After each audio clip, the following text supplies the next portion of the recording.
I would like to acknowledge the Îyârhe Nakoda nations whose territory we're in today on Treaty 7 land and express my gratitude for being able to meet here today for our Bow Valley Food from Home educational session. First up, we have Paige, who is a dietitian with the Stony Health Services, and she's going to tell us a little bit about a cool project that they have been doing that is definitely food from home. So Paige, could you start by telling us a little bit about yourself? So my name is Paige. I'm a dietitian working for Stony Health Services, and I've been here for about 2 years now.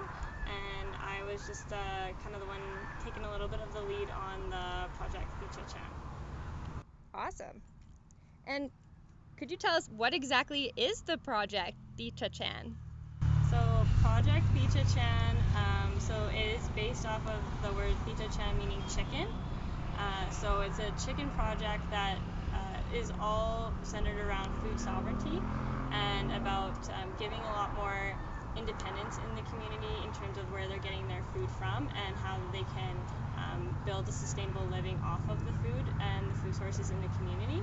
So we had participants be able to receive their own chicken coops and shavings and feed and chickens so that they could have access to fresh eggs all day, all night, and even have the opportunity to sell those eggs for a sustainable source of income. So that was kind of the vision of the project. Awesome. And what sparked the idea to do a project such as this? So we had a community member that was very successful with raising chickens of her own. She was a grandmother that had multiple grandchildren that she was able to talk to us about how it benefited the kids, how it benefited the neighbors around her, her friends and family, because she was able to share those eggs with family members and their friends and kind of share like that sustainable source of food that was also super nutritious and high in protein. So for the community, proteins and meats can be pretty expensive. So for them to have that extra source right there that can be shared with amongst others, build that sense of community and also that responsibility was really nice for her family. So we thought that we could kind of branch it out a little bit more to other community members who were also interested. That's great. What an important project for food sovereignty as well. Okay, and now we have a participant, also known as a chicken farmer, with us. Donna, could you tell us a bit about yourself? Yeah, I'm Donna Edison. I am a member of the Stony Nation with the Chiniki Band, and I'm a participant in Project Thichachan. I have 15 chickens at home that I love every single one of them, and I think it's like the best project that I've seen out there so far. Awesome. What's your favorite part of the project?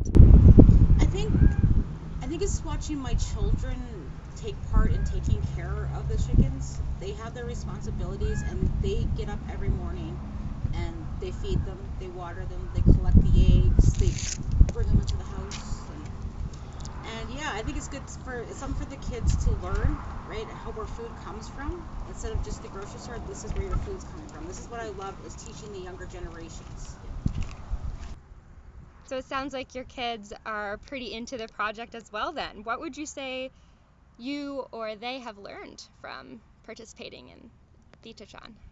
I think they learned responsibility, appreciation from what the Creator has given us and showed us, this is where your food comes from.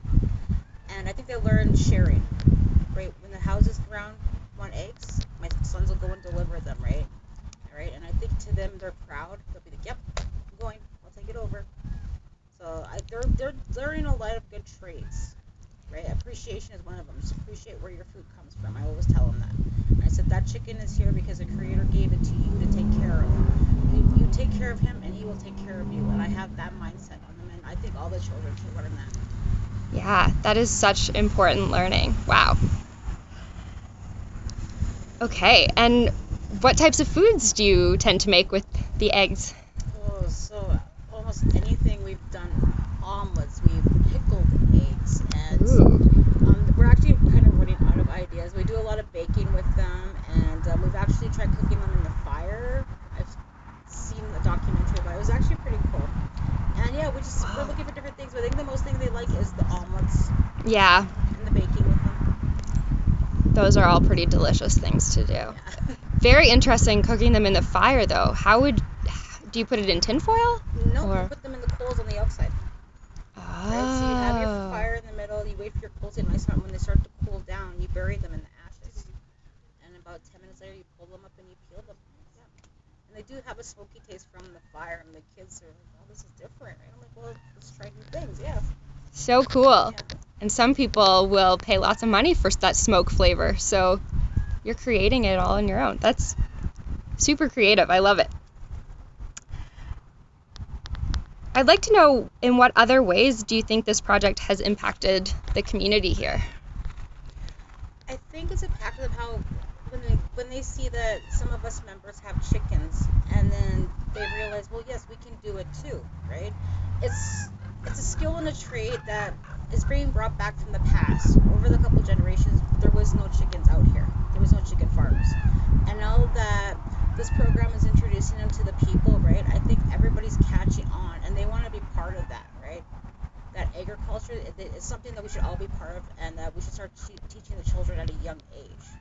So when I see that, when people come to me and ask me about my chickens, I'm like, yes, it is worth it. You know what I mean? It'll bring like a little bond with your family for something to work together and take care of these chickens. So I really encourage everybody. Your passion for the chickens is contagious. I love it. This is such an exciting project. And my last question, I think, on this is, why do you think that this type of a food opportunity is important? You've sort of covered it already, but if you could say it in one line, what do you think the most important part of a food opportunity is like this? With the chickens? With the chickens, yeah. In the long run, the chickens will provide for you, and I think everybody deserves to have that kind of stability in their home. You know, not everybody has access to good food all the time, right? And I think just this having chickens on there, right, and in their home, right, they'll have that protein and the nutritionist. They know they can rely on that, and I think it's good for everybody just to try it. Yeah. So this amazing project, Thichachan, is doing so well, and it's only been going for 2 years now. Where do you see it going in the future? Do you think more people will be able to become chicken farmers? Definitely think that more people can become chicken farmers. We have different ideas kind of going for the next year. So either we could have people be able to assemble their coops themselves, so we would provide the materials, we could provide layouts, but it's kind of like the participants would be able to make the coops themselves and really make them individualized according to what they want, according to maybe the land that they're on, and just kind of customize it. Or we can look at like having more roosters be involved, because we do have such a heavy list of clients that want not just the chickens that they were given, but even to expand that more and have a larger amount of eggs being produced. So we could look at the idea of getting roosters too. So we're just kind of in that early planning stages for that. But we do have a nice big wait list of people that are very interested, just based off of previous years. Yeah. That is so great to hear. Thank you so much. Thank you. So you may be wondering where we are. It looks like a nice playground. In the background, you might notice that there's an adult workout space. And then also sitting, what are you sitting on, Lindsay? So I'm sitting on one of our beds here in the Food Forest.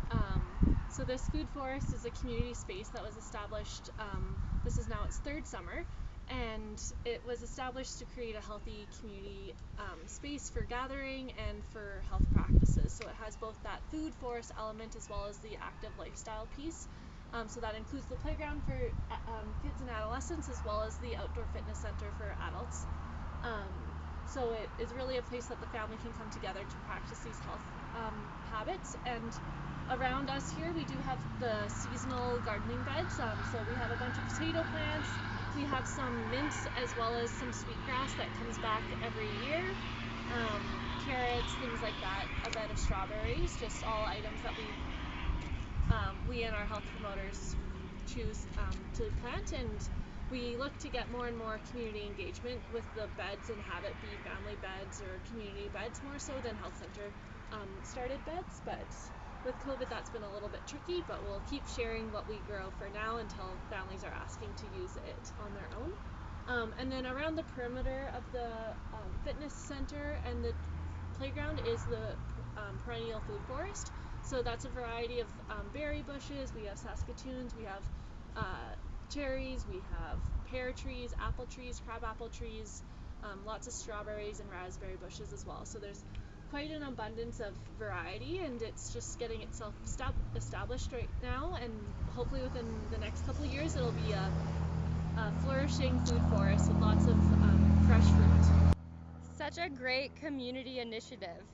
And because I am a super new and clumsy interviewer, totally forgot to ask you to introduce yourself. Could you please tell us a bit about you and your role here? For sure, Lindsay, I'm one of the dietitians. There's 3 of us all together on the nutrition team here. So myself and Mayra Regan also worked together to get the grant money, and she worked really hard to find the contractors for this space to have it developed. And yeah, I work with the Renfrew Stony Health team, so I'm more of the pediatric family dietitian, and then Mayra works with Stony Health Services as well. So we were here from the get-go with establishing this space with the community. Perfect. What an awesome project that you guys have started. And I feel like it's maybe obvious, but could you tell us a little bit about why this project is important? Why is a food forest such an awesome thing for a community? I think it's about the community togetherness. I think this is a common theme of a lot of our programs, and just trying to create that space. Behind us here we do have the Head Start building, so you can start with those young kids when they're in their Head Start like preschool programs. They can come out here and play and learn about the food forest and the growing plants and where their food comes from, and equally we get into the older generations as well with the space. So it's really just that community gathering space that we are looking to have in the town site here. That's great.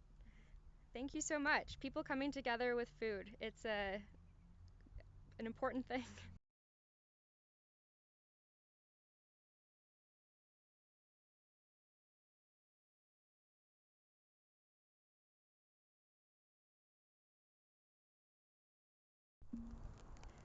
Okay, so we are here in the food forest with Elder Philliomene Stevens and her sister Tracey Stevens, and we're going to talk about food from home.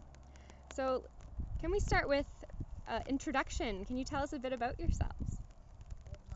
I'm Philliomene. I'm from the Yesca here, Stony, and I'm raised. This is where I grew up. I was born here. I grew up, and this is where I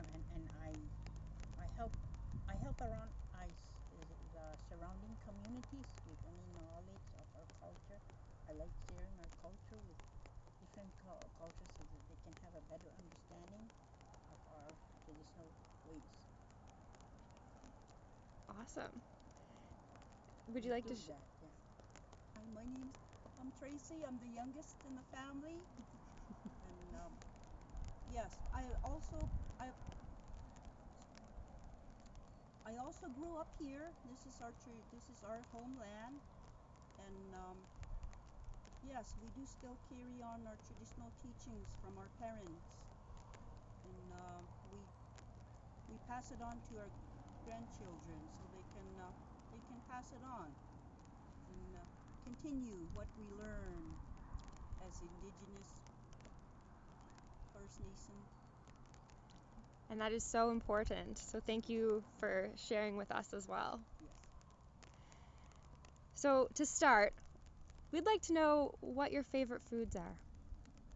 My favorite food is our traditional, our moose dry meat, and we still have gardens, turnips, potatoes, peas, cabbage. That's cabbage and moose meat.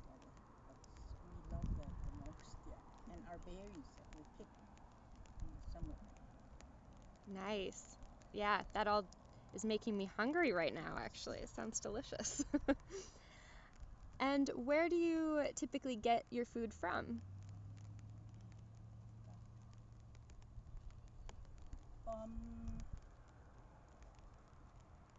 We collect berries. We know where there's berries, where there's lots, and we know where to go.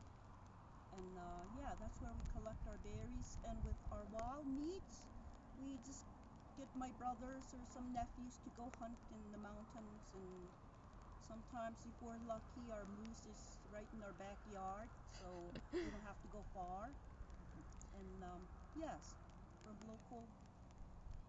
Yeah, in the local farm, some of the farmers that's wild, saskatoons and other like raspberries that grow in their in the ranching area, and sometimes we go and we ask them, we get permission, but now it's really very hard to get it on the reserve, because on the reserve it's bare, all those it's gone, it's all gone, and then we just can't go out and collect where we used to.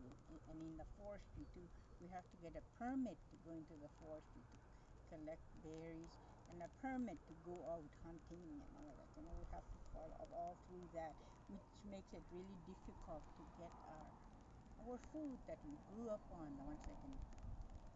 So that's why we make trips to wholesale all the time. Yes. Yeah. Yeah. But that's but we still do our very best to teach our young generation so they can carry on with our teachings and have healthy food like dry meat, berries and vegetables. We used to have big gardens where I remember watering with.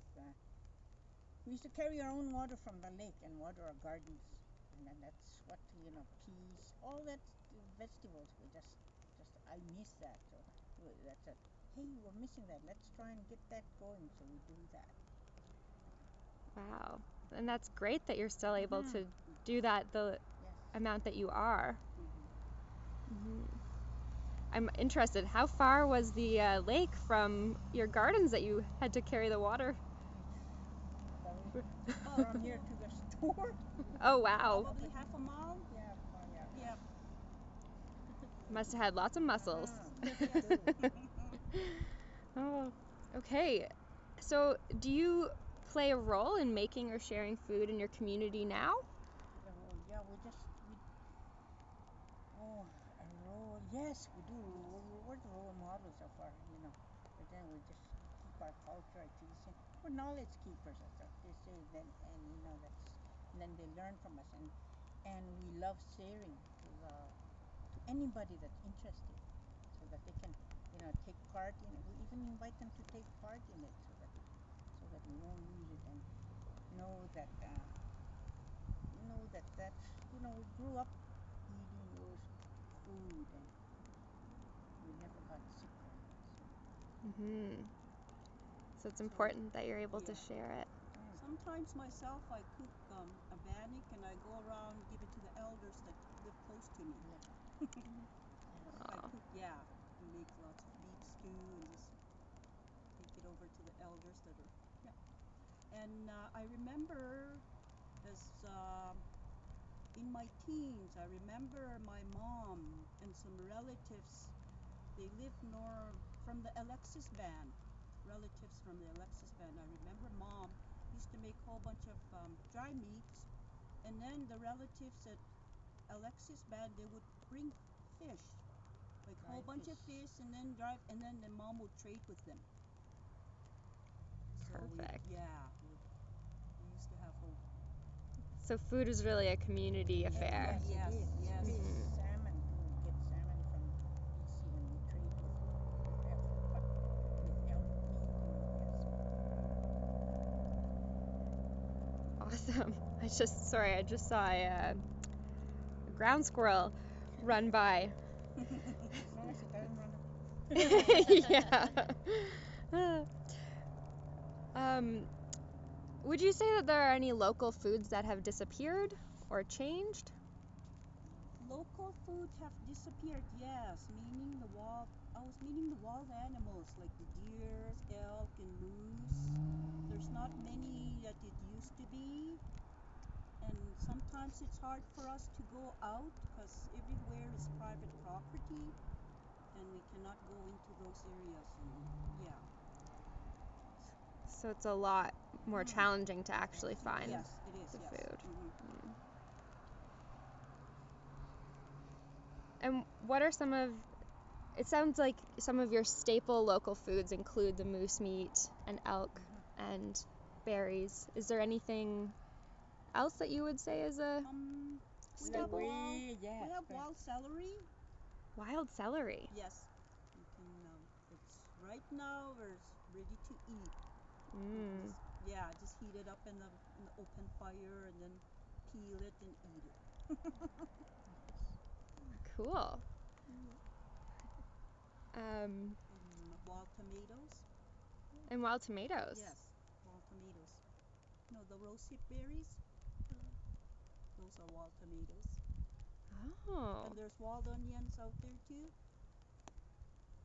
Wild, you call it, it's called, we call it spinach, but you can look in the Jarabang rhubarb, they call it, but us we have wild spinach. Ah. That we eat. That's really helpful, and then it's for just for cleansing and all that, and then you can have it as a dessert. Yeah. So you really just need to know what you're looking for and where to look. We for a fact we know what to eat and what not to eat, and all the plants, all the different plants, and I can just that's edible and it's just not, and that's we do that quite a bit with whoever that's interested or just wanted to. And that would be important to know because you don't want to eat something that would make you sick. Yes. Yes. We've heard of stories before that, not cool, but a few that have eaten and got sick. So we have to know be really careful. Yeah. And would you say that the younger generations here have enough knowledge about traditional foods? They love to. The ones that are interested, they love to. They're not interested if you teach them. Once you start talking about it, they'll be interested. But I think they've lost quite a bit. No, I don't. We still got a lot to learn. So we're just what our goal is to, bring them back to that, teach them that. So we can all, know that it's a helpful way. Hopefully that car that just drove by really loudly doesn't drown you out, because what you're saying is really important. You want to make sure that you're able to have the younger generation know the healthful way of living. Yes. We work with Exhaust School too, so we do nature walks with the students. We enjoy. Good. So it sounds like you are both doing great work in the community and reaching the younger generations. So why do you think that it is important to honor traditional foods and medicines? To honor traditional foods and medicines. It's to honor the ancestors. The traditional foods that we cook is to honor the ancestors that have gone before us. And then in the fall, like September and October, we have feasts for that. For them, we have feasts for them. But in our Yifka, our Stooning culture, we don't do memorials. But now they have it on the reserve. But we don't. We're just our culture and our tradition is we don't do a memorial for a person that's gone. We do a feast in the fall to eat with the ones that have passed on. Because our thing is we person that we celebrated a person in life, not after death. And then we serve all the traditional food and the berries so that we will fulfill the, that's a culture that I've always done ever since I can remember. I've been doing that. I'm going to be 70 years old. I've lived with it, and that was the most exciting part of my life, is, understanding our culture and living it and having our food and I love that the most.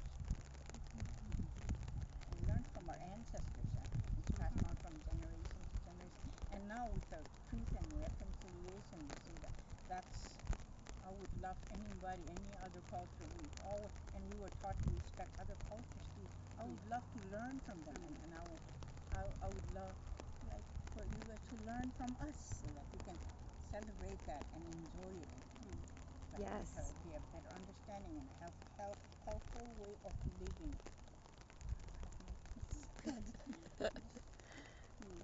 I love that. And it would be so beautiful to have a celebration of life and celebrating and learning from each other. And Exactly, yes. Thank you for sharing that. Could you tell us a little bit about any practices or protocols that there are for harvesting the wild food? That you have to have tobacco and colors. You have to have tobacco, colors, and gifts so because it's really valuable and it's really sacred. Once you produce that, we will love to share it. Thank you. Okay. And I'm wondering if you have any recommendations for making traditional food easier for Indigenous peoples to access. Learning from where we live, learning from that we've always invited them to, and if more people get together and learn and get the supply, the material that's needed, maybe a smokehouse or a garden, if we get all get together and we have the materials and what is needed, supplies, and we can build it together and take turns looking after it. I really think it will work. That's my goal. I'm going to see it happen. Yes. And I believe that you will. Yes, we're really working on that. All right. And I think my last question for you is if you think there are any opportunities to explore reconciliation through food. Yes, I really think it is. Yes. Like I said, bring back, and then that's right here and now. Anytime, just more than willing to. That will make other cultures will see that our food is really healthy. Yes. And then we were less. There used to be no sickness, nothing. So that's why. And now there used to be a lot of elders before. Now they're all gone since commercial food and takeout and What you eat and put into your bodies really is important. Yes, it is. Yes. Because we used to be nature. We still are nature's people. So that our culture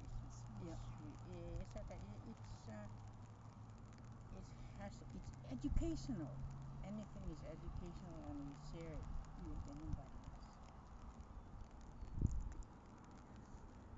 Thank you so much for sharing your experiences and knowledge and talking with us. Is there anything else that you would like to share with the Food from Home community? Yesterday we've just finished making 300 pounds of buffalo meat into dry meat, and since last Tuesday, so it was fun. That is huge. That is huge, yes. So much work. A lot of work. When we have a smokehouse going, people will start to come. They love dry meat. But this time I said to them, we just have to explain to them that we're making it for a group.